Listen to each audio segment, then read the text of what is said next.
Welcome everyone, welcome back to Mentality with your host, The Civilized Savage. This is a space where men talk and we listen. This is a space for real talk, for real men, for real growth. And today, I am honoured.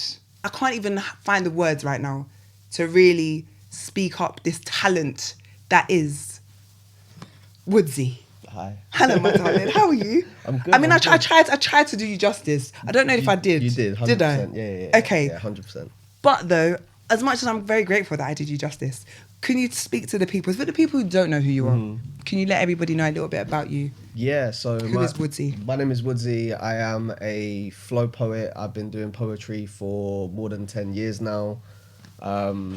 Performed... Speak into it? Yeah. Okay, right, cool. I'll start again. Put your lips close to the mic, babes. Cool.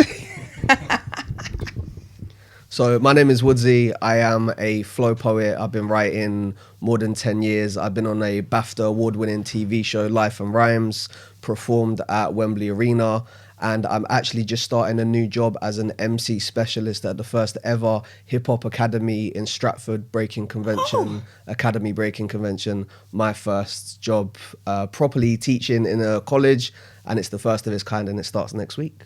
Guys, big round of applause for a man like Woodzy. See, you said I did you justice. I didn't, bro. I did not do you justice. However, thank you so much for sharing all of that with everybody.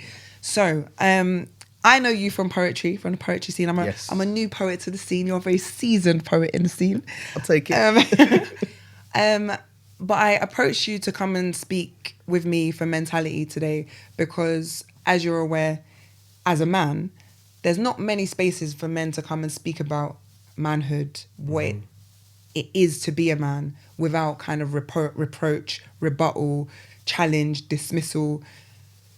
So I wanted you to come, as a lot of the other men have come on and spoken to me about, first of all, for you, what is manhood? What is masculinity? What does that look and feel like to you? It's a great question, and I feel like for me, finding out what masculinity is something that I'm still learning, and I feel like everyone that is a man, you're still learning about masculinity all the time. And for me, it was very much finding myself, and I feel like finding myself is something I was able to do once I found something that I was good at, because I feel like, especially as a man, a lot of people feel like they're not good enough, and that's quite a big thing around men, especially around some of my friends that I have. When there's a couple of days where you feel like, oh, I'm not good enough, how do you deal with that? Like, is there something you can do to do with it? A lot of people will not talk about it.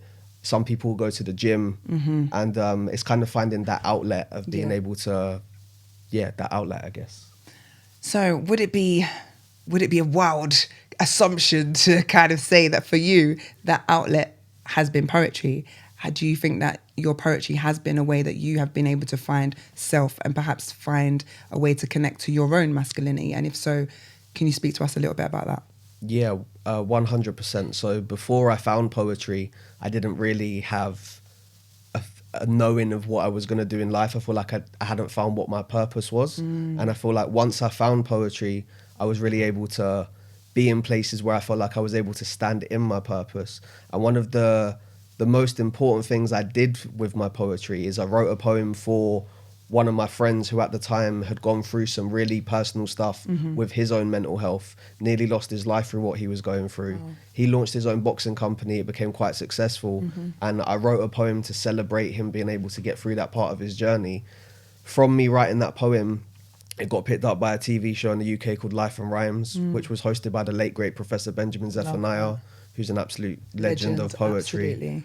And it Was that the Man Down poem? That was the Man Down poem. Okay. So it was on Sky Arts. That was on the TV show that won the BAFTA. And to be able to talk about such an important topic, which was men's mental health, on a show that went out to thousands and thousands of people was something that was really special to me.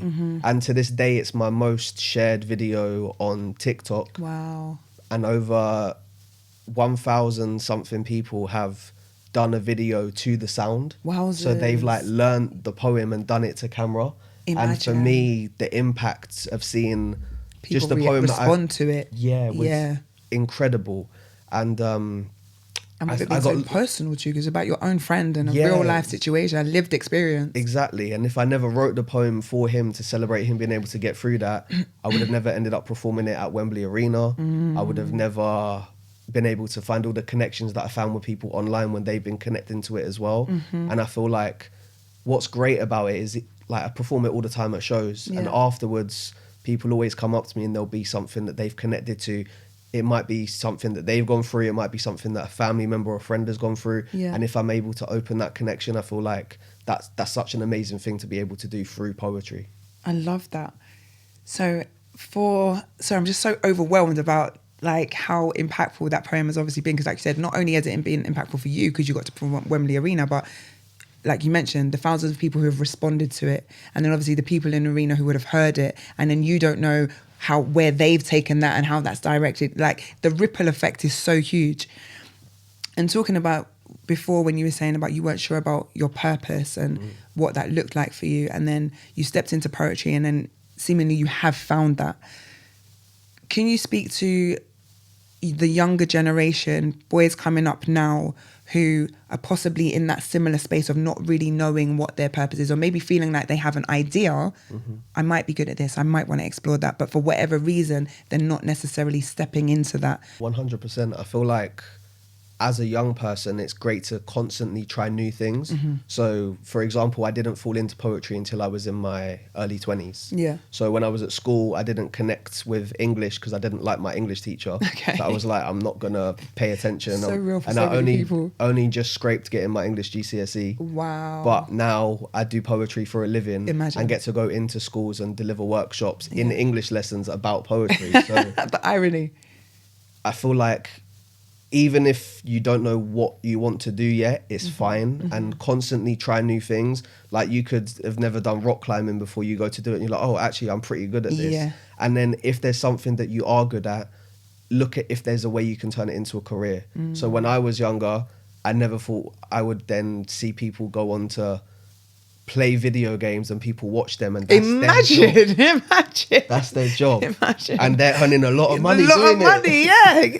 And you lot, you should sit there for hours and not earn nothing. And now there's people, multi-millionaires off of playing video games. It's mad. So anything that you like, anything that gets your attention, see if there's a way you can monetize it. Yeah. See if there's a way you can turn it into a career. And constantly try new things and don't be scared of someone looking at you weird for trying something. I feel like it's very important to be like, actually, you know what? No, I like this. I'm going to do this because especially as a younger person, I feel like you can be peer pressured. Like, oh, no, that's dead. That's not cool. What, like, for example, why would you do that? Example, oh, no, poetry's for girls. Yeah. Like, what, are you just going to write a love poem? Like, love songs all day. Yeah, but that's the great thing about especially different art forms as well, is there's so many different avenues and so many ways you can use it, and you can kind of channel it as well. No, I love that. It's interesting you saying, oh, that's for girls, but it kind of is for girls, because I imagine like, I don't imagine that you're struggling, Woodzy, when you're out here doing that. But I think he's taken, so guys, like, take that with a pinch of salt. I'm not trying to get him into any trouble. He's a good guy, right? No comment. No comment. So you said before that, you didn't like English at school. You didn't like your teacher. And I feel like for a lot of young people, they have that similar experience. If they're not kind of engaged by the person who is in authority, who's supposed to be encouraging them to do the thing, they're not going to do the thing. So that particular teacher obviously wasn't encouraging and didn't support you. No. Did you have, though, people in your life, any mentors, coaches, or anybody that was encouraging of younger Woodzy? And if you did, can you speak to who that was and how they impacted you? Yeah, 100%. I feel like, speaking about teachers especially, I had a great connection with my PE teacher. And I feel like that's because I liked football. So there was we were able to have a little bit of banter and stuff. Yeah. But then there would be even times when if I was struggling in a lesson, I would go down to the PE section and be like, sir, can I just sit down here, maybe do some work down here? Because it was somewhere where I felt comfortable and it was almost kind of like a safe space. So I feel like that was someone who I very much looked up to. And then going before that as well, my first football coach that I had when I was like 6 or 7, like first getting into football, just having a male adult that was like that you could talk to, that you could have banter with. Yeah. And there's also someone else that I mentioned, actually, a guy called Gary. So shout out to Gary. Man like Gary. So Gary, big up you, Gary, if you're about. Yeah, we'll make sure we show a special shout out to Gary. Hey, Go on. Shout out to Gary, man. You got me through a lot of stuff, and you were like an older brother to me. So I'll give a bit of more context about Gary. Like Gaz. So Gary used to be in a band with my uncle when they were like back in school. Right. And when I first got into writing lyrics, my uncle was like, "Oh, I know this guy. He has a home studio. You might be able to go and record there." And I went and recorded something there. And then I would say for like 3 years, every 2 weeks or so, I'd go to his house. We'd have breakfast together, record some stuff. And I was just some random guy. Right. Like, but Some random so this friend is when, of your uncle. This is when I was like 18 or so, and he kind of like took me under my wing. Yeah. And I'm an only child, so I have no siblings. But Right. he was kind of like the A older bigger brother brother. that I never had. Yeah, So love that. we had a lot of like good conversations, gave me some really good advice. And yeah, shout out to Gary. Man like Gary, big up Gaz. Love that. So you had the PE teacher who created kind of safe space for you. You had Gary who allowed you to come and record and get that creative energy flowing. Do you think that, not even do you think that, so clearly that was something that was beneficial to you coming up. Yeah. In your own life, do you feel like you was able to kind of like pay that energy forward in any particular way? And if so, how do you feel like you've been able to perhaps be that same role model that you had for younger boys? Yeah, 100%. So I feel like in life, especially, everything kind of comes full circle. So for example, my football coach that I had, we're going back now 3 or 4 years. No, 5 or 6 years. Oh, wow. I was a football coach. Oh, you were? So I did a bit of football coaching, did my level 1, my level 2. And I used to coach football for Crawley Town Football Club and for a company called Little Kickers, which was for younger kids that are getting into football. Right. And they could start from anything from like 6 months up to like What? 7 and 8. Yeah. 6 months? No, is it 6 months? 9 months. Even But still. Yeah. Yeah. Even still. It's like you can't talk, but we're gonna Like, teach but you we're how gonna to kick ball, kick like. the ball. But it was more like color coordinated stuff and movements and that kind of stuff. Yeah, But hand-eye coordination things. one of the times, what was so great about that is my old football coach, I went to school with his son, so we were in the same football team. Okay. A guy called Scott, and Scott had a child, and then I ended up coaching his son. No so way. his dad coached me, And then you I ended coached- up coaching No his son. way. And it was That's like a proper like full circle serendipitous. moment. Yeah. And, yeah, it was very interesting because I would do, for example, on a Saturday, I would do 4 sessions back to back. The first session would be 9 months to, I don't know, like 2. Then it was 2 to 4, 4 to 6, 6 to 8. Oh, and then I was there for 6 years. So I saw some of them from when they started around 2 all the way to when they were 8. Wow. To be able to see like the growth and progression. And then Yeah. once they get to a certain age, like you can see that's a proper person. Like you have like proper like good conversations. Mostly it was banter about football. Yeah, yeah. So like if they supported Tottenham, I was like, no, nothing's happening. But that was great for me. And I feel like I could impact people at an early age. And the fact that I know that when I was younger, I still think about my first football coach. Yeah. When they're older, they'll still think about some of the time, some of the sessions that they had. So Yes. for me, that's very special. And then I feel like the other thing is being able to do the workshops, going into schools, and especially as a young male to be able to go into schools and have an impact on young men and young boys that are in classrooms that necessarily wouldn't usually connect. So I'll use an example. I went to a school 2 years ago, and before I went into the classroom, the teacher said, just to warn you, there's a student that's probably not going to get involved, but don't take it personally. Like he doesn't really connect with anything. Sorry, this is triggering me in a good way, because for those of you who don't know, I am actually a primary school teacher. So this is making me feel, yeah, it's not about me though. It's mentality. It's a men's space. Let me shut up. Go on, Woodzy, tell your story. So firstly, I feel like they shouldn't have told me that in the first place. Because Absolutely, because you're going in with preconceived notions of the children. Exactly. Right. Don't do that, guys. Let us go in and make up our own minds about the children and have our own experiences with them. How they act with you ain't how they act with us, because we're the cool Facts. kids. Anyway, go on. Yeah. So they told me before, they were like, just so you know, he's probably not going to get involved. Don't take it personally. Within 10 minutes, he was the most engaged student. See? Because it's a different voice coming into the room. Absolutely. He wrote a full poem about like what he liked. It was to do with like fast cars and Hot Wheels and all of this kind of stuff. Jeez. And he then said, "Can I share it?" at the end of the session. Got up in front of everyone, shared it to the room, pretended to do a mic drop. No way. He was And engaged. All of the teachers were like flabbergasted. Literally, I could imagine. Yeah. So for me, that was like a very special moment to be like, wow, I know I had an impact on that young person. And then because that went so well, they actually planned a summer session, which was like 3 days, linked with the football team that they had there. And I had to put together a football and poetry course. Okay. He was the first person who signed up. Of course he would be. Come on. Do we know his name?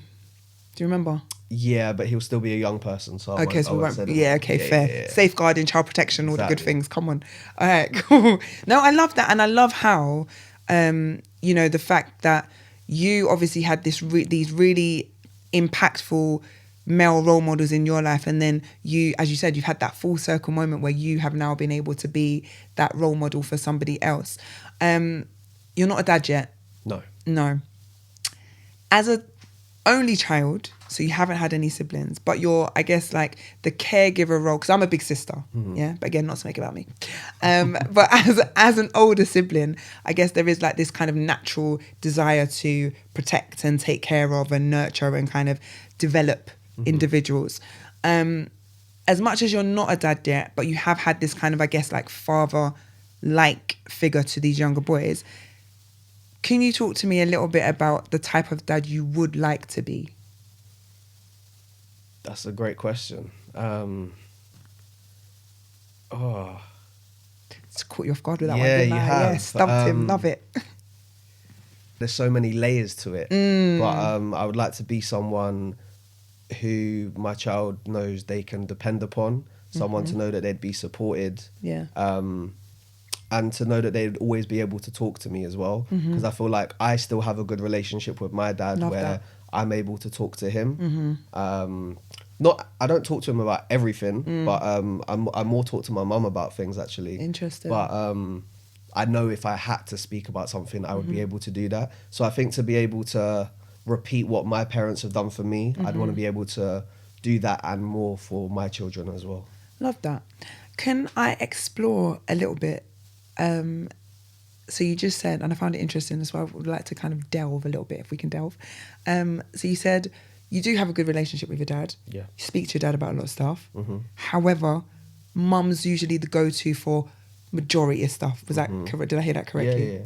What would you say are some of the things that you could probably more lean into with mum that you don't with dad? And is there a particular like reason why mum gets that side of Woodzy that dad doesn't get? It's a good question. I feel like my dad stresses about anything financial.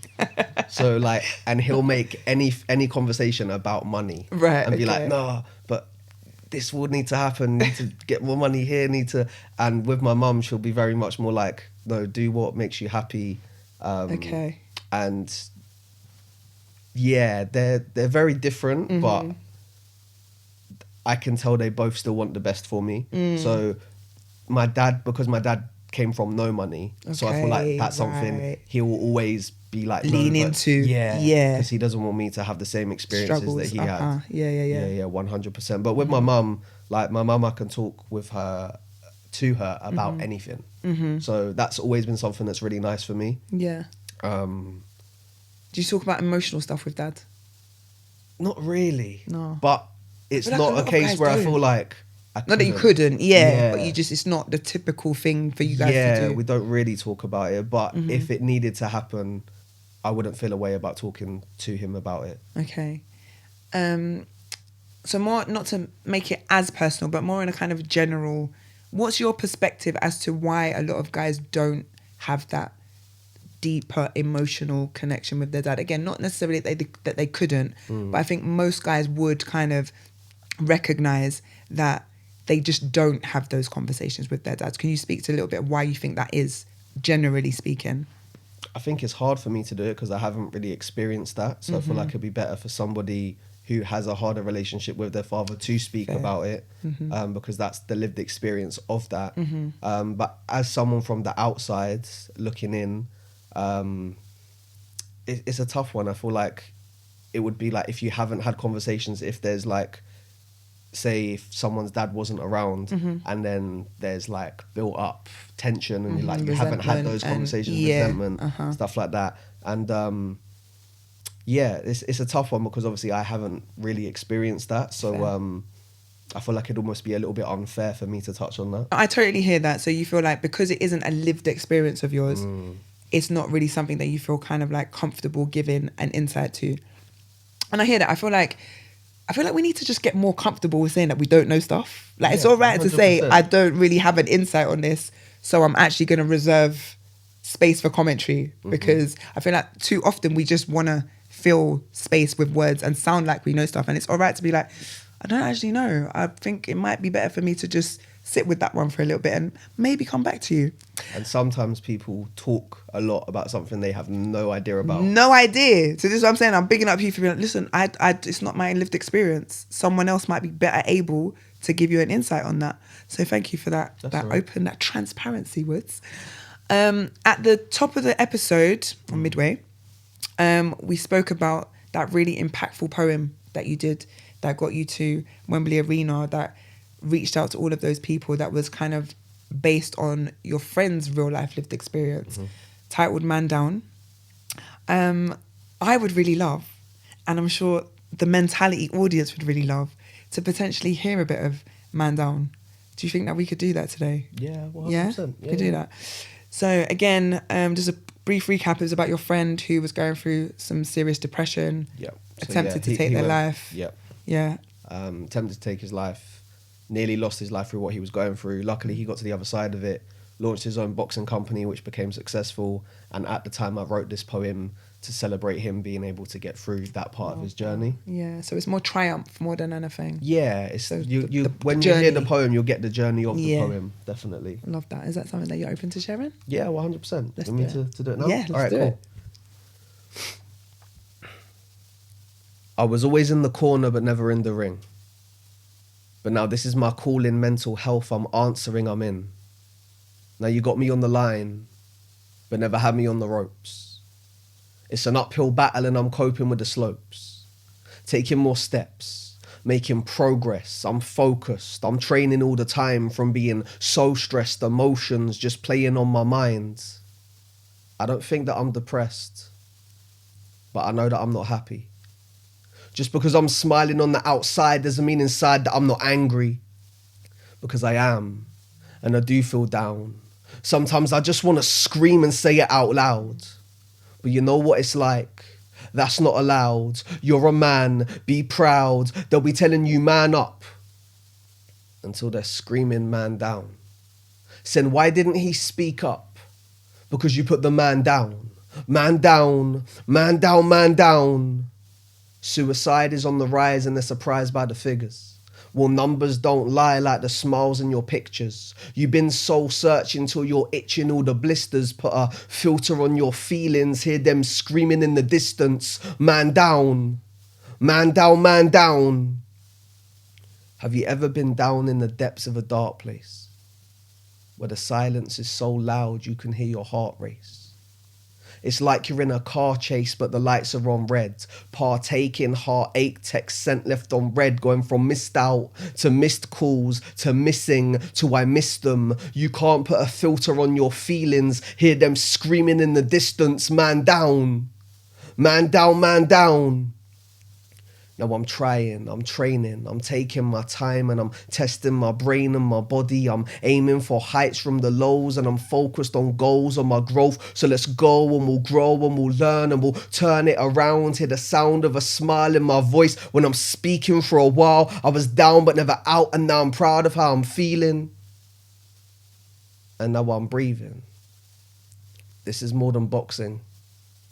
This is more than sport. This is the fight against our mental health, and this is fighting talk. It's not always about the KO. It's about being okay. Sometimes you have to say, no, we know it's going to be okay. Speak to your friends. Trust me, it helps. It's not a bad thing to talk about how you felt. Fighting mental health. Let's take our first steps. It's not about how many times you knock a man down. but all the times he gets up and prepares for what's next. Thank you. Jeez, come on. I love it. I love it. I've heard it multiple times, and yet every single time I hear it, the emotion, as you said, the journey, it's just such a beautiful piece. And I feel like so many men can really take that in and really kind of remind themselves that, as you said, like it's not about like the KO. It's not about how many times you've been hit down and how many times life tries to take you out. It's, are you okay, and can you get back up, and can you kind of find the courage, the bravery, the tenacity to get up and keep going. And check on your strong friends, guys. Yeah, check on the strong friends, because I feel like that is one of the real big factors that lead men to get into those spaces of the deep depressions and wanting to take their own lives, because they feel like no one's checking in on them. They've got nowhere to go. They've got nowhere to vent and to voice what they're going through. Yeah, just on that, there's a short video that you should watch that Norwich Football Club released 2 or 3 years ago about the strong friend. Okay. So it was about two guys that sit next to each other at football. Yeah. And when they sit next to each other, one of them is always like, oh yeah, I don't know, like should be all right, like I enjoy football. Yeah. And he's like quite depressed, and the other guy's like, oh, you're all right, mate, what's going on? And then Giving it all the liveliness, right, and all that. and yeah. then it shows them like throughout the season, and then it shows the game before the end of the season, and it just shows a chair with a scarf on it because the guy's passed away. No. And then it clips to the depressed guy still sat there, and the guy who was like, oh, giving what's all up, the man? energy, All this. he's the one because he wasn't speaking about it. Mate. Yeah, it's really powerful. It's only like 3 minutes long. Yeah. And I'm pretty sure it was Norwich Football Club, so big up to them for doing it. Big up. This is the point where I'm going to do that YouTube thing. I was like, guys, we're going to link it in the description, so we're going to find the video if you want to watch it. It's going to be in the link. Woodzy, I feel like not just the poem, I feel like the conversation with you today has been a journey. Yeah, it has, yeah. Have you enjoyed being here today? I have. Thank you so much for having me. No, I feel like there's so many podcasts where it's just men talking. Yeah. And they're talking about rubbish. So the fact that as a female, you're bringing men on, but you're giving them the platform to speak is very powerful and very needed. So thank you for the space and thank you for the platform. Thank you so very much. I think just to tag on from that, I feel like the work for me in that as a female is it's my opportunity to kind of like develop myself and being able to be that receptor, to be the person who can hold space. Because I feel like women collectively, we don't do it enough. And so this is me being in the practice of the thing. I'm not just going to be the woman who's telling other women, you need to listen, you need to practice. This is me physically demonstrating that by holding space for you guys. And that's why you lot might be thinking, why is she just sitting there like, yeah. I'm in the practice, guys. I'm being the receptor. I'm being silent. I'm receiving. I'm allowing the men to come here and say what they have to say from their perspective, to share their insights without the without the rebuttals and the interjections. So thank you for acknowledging that, Woodzy. Thank you for seeing that. And before we close out, it's becoming a bit of a mentality tradition. Yeah, it's a little thing that I like to kind of offer to you guys as men, because, you know, we've been saying that men don't get recognised enough. Not that we don't recognise you, but not enough. And with all of the accolades that you deserve, all of the achievements that you have kind of gained, I want to physically, literally give you some flowers, Mr. J. Woods. So I've got my little assistant. There you go. So we're giving men flowers because men deserve flowers too. So it's a little bunch. Thank you so much. You're very welcome. Mum, look, I got flowers. He's got flowers, Mum. He loves it. Look at that. He loves the flowers. Right, before we officially let you go, I'm going to let you sit here with your flowers. Yeah. Just to close out, I usually do like a quick fire round at the end of mentality. Cool. So I'm going to give you some short sentence prompts and you're just going to finish them off the top of the head. No deep thinking. Just first thing that comes to your mind. Cool. Ready? As ready as I'll ever be. Okay, so as a man, I would like people to know. As a man, I would like people to know that men are not alone, and to... how is that supposed to be quick fire?